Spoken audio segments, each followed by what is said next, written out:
Bonjour à tous, je vais donc corriger un certain nombre d'exercices du sujet d'interrogation de l'année 2015, celui qui fait partie intégrante du polycopier de TD.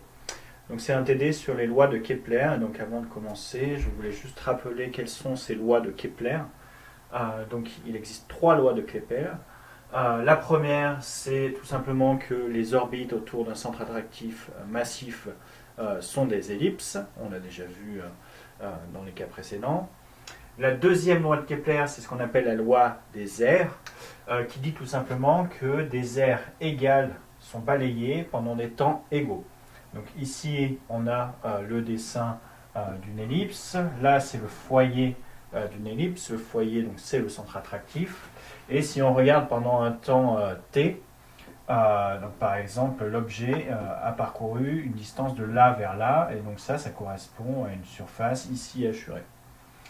Si maintenant je regarde à un instant t plus tard, pendant le même intervalle de temps, si on est ici, il va parcourir une distance un peu moindre, mais par contre l'aire ici va être identique à celle-là. Donc ça c'est la deuxième loi de Kepler, c'est la loi des aires.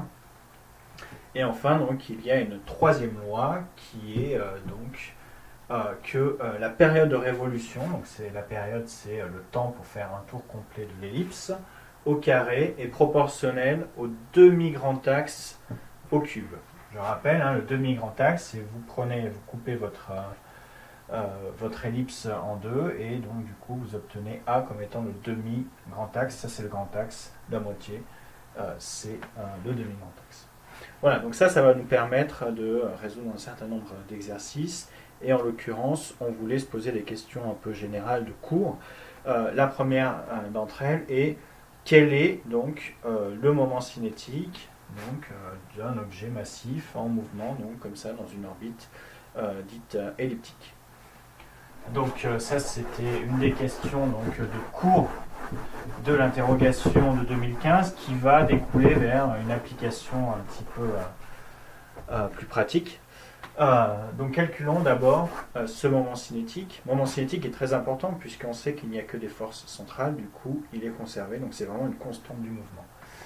Donc ce qu'on veut, c'est calculer le moment cinétique L0 défini comme étant donc OM vectoriel MV.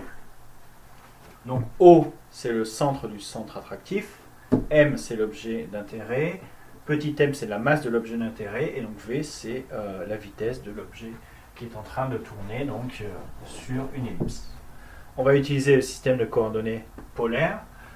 Du coup, OM, on peut directement l'écrire comme ρ fois uρ, vectoriel, la masse, et ensuite donc la vitesse en coordonnées polaires. On sait que c'est donc ρ point fois uρ plus ρ θ point u θ.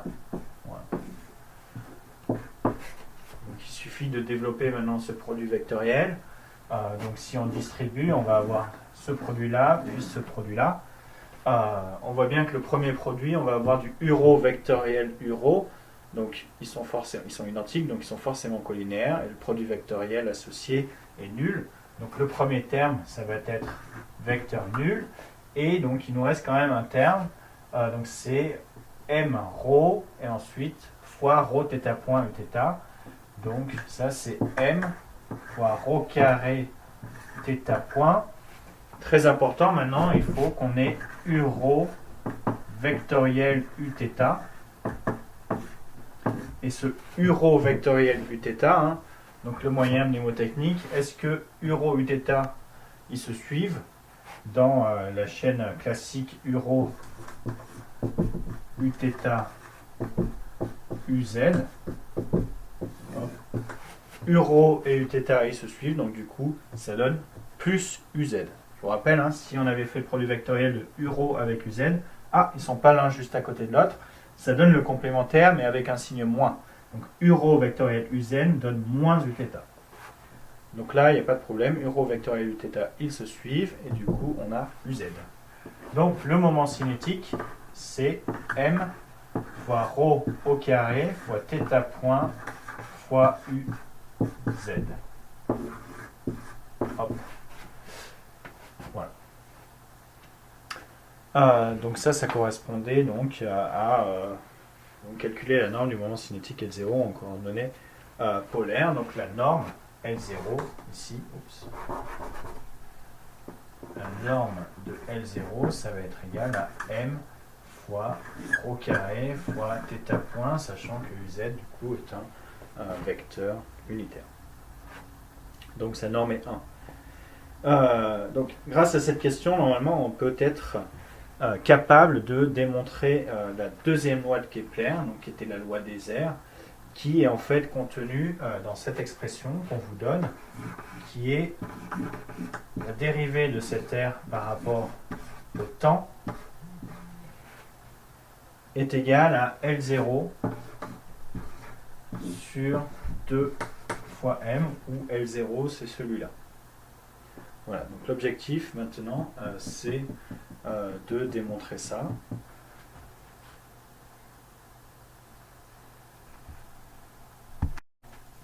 Donc on veut démontrer ça, et du coup pour démontrer ça on va d'abord faire un petit dessin, et puis je réécris donc que la norme L0, hop, L0 c'est donc m fois rho carré θ point, sachant que θ point c'est quoi?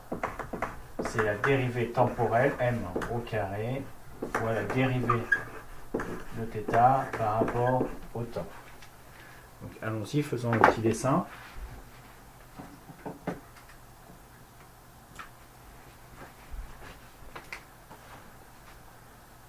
Faisons un petit dessin. Donc hop, on a notre ellipse, on a notre centre attractif, clac, clac. Et ici, si on découpe tout ça, pendant un petit intervalle de temps dt, on a parcouru une surface dA. D'accord? Si on prend un intervalle de temps t, on va avoir une surface parcourue qui est A. Si ce temps il est extrêmement court, c'est dt, alors on définit juste cette petite surface comme étant dA. Sauf que si on zoome, finalement c'est quoi? Hop, c'est un petit arc de cercle. Ça, on sait que donc ici on a une distance ρ. Là, on sait que il y a un angle dθ. Donc du coup, cette distance ici, c'est quoi? C'est rien d'autre que dl, qui est égal à ρ fois dθ. C'est un petit arc de cercle.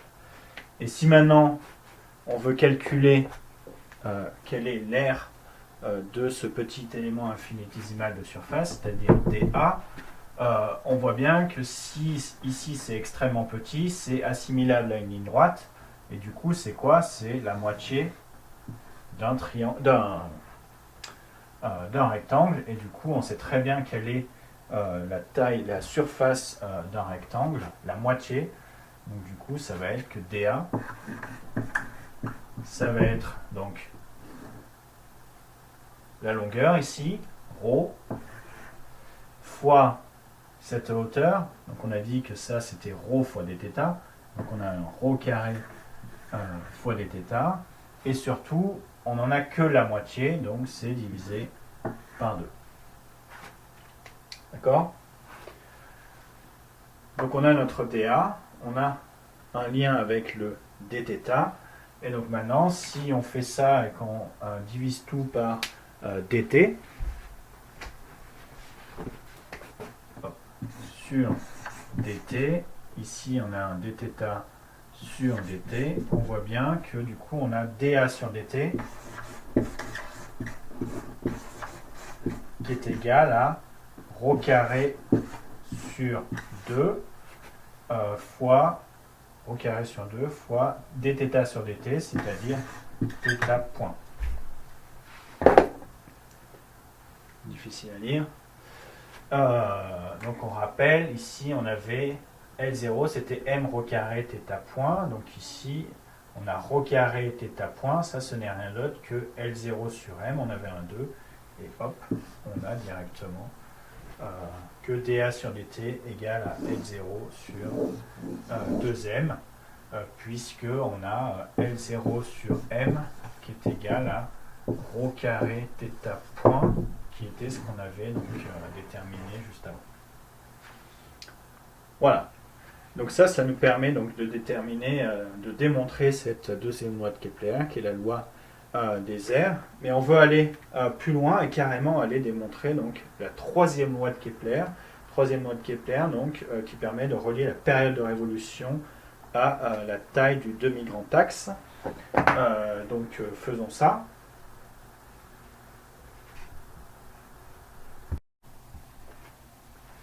Donc pour faire ça, j'ai réécrit ici donc, la deuxième loi de Kepler qu'on vient de déterminer, de démontrer.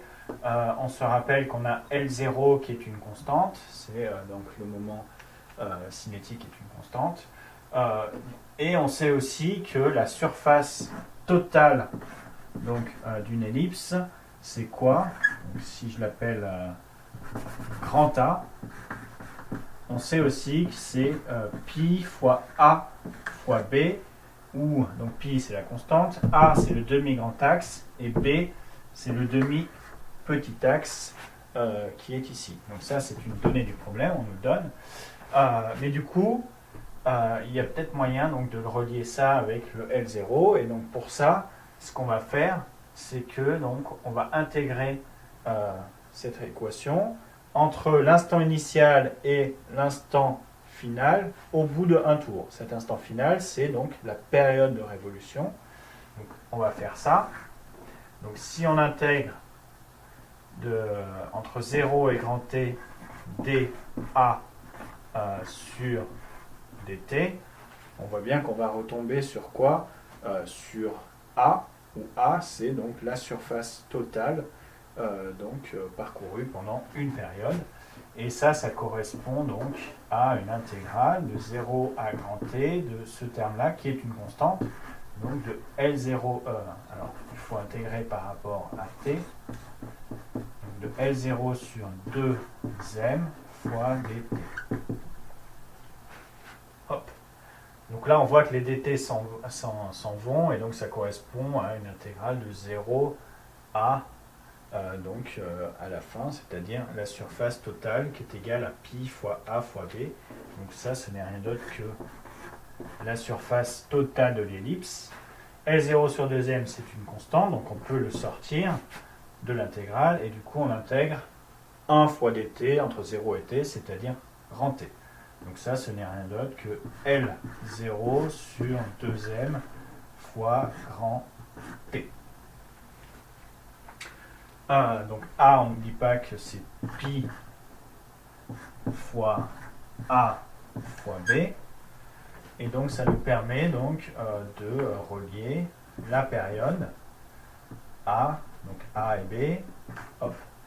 Donc T, ça va être 2m pi A B sur L0. Où L0, du coup, c'est ce qu'on avait avant, et c'était égal à m fois rho carré fois θ point.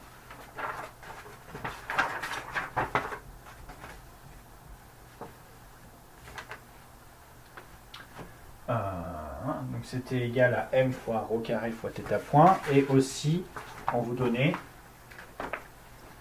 Alors ça fait partie des données du problème. Tout ce que j'écris là, c'est ce qui vous est donné. Et ce qu'on vous a dit, c'est qu'on avait L0 au carré qui est égal à grand G, grand M, fois M carré, fois A carré, fois 1 moins E carré. Voilà. Et on vous a donné aussi que B carré, c'est égal à A carré fois 1 moins E au carré. Donc ça, c'est des relations sur les ellipses. Donc du coup, on va utiliser cette relation de L0. Donc en l'occurrence, il nous donne au carré. Donc L vont tout au carré.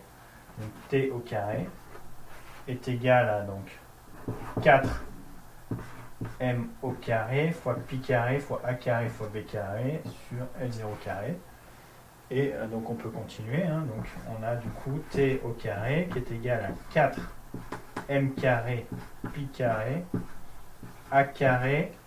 B carré, ils nous disent aussi que c'est a carré fois 1 moins e au carré, divisé par ce qui nous donnait ici, L0 carré. Donc, grand G, grand M au carré, A carré fois 1 moins E au carré. Donc là, maintenant, il est temps de simplifier. Donc, ici, il y a une partie des A carré qui s'en vont. Le 1 moins E carré, il s'en va là. Le M carré, il est parti. Et voilà. Il m'en manque un.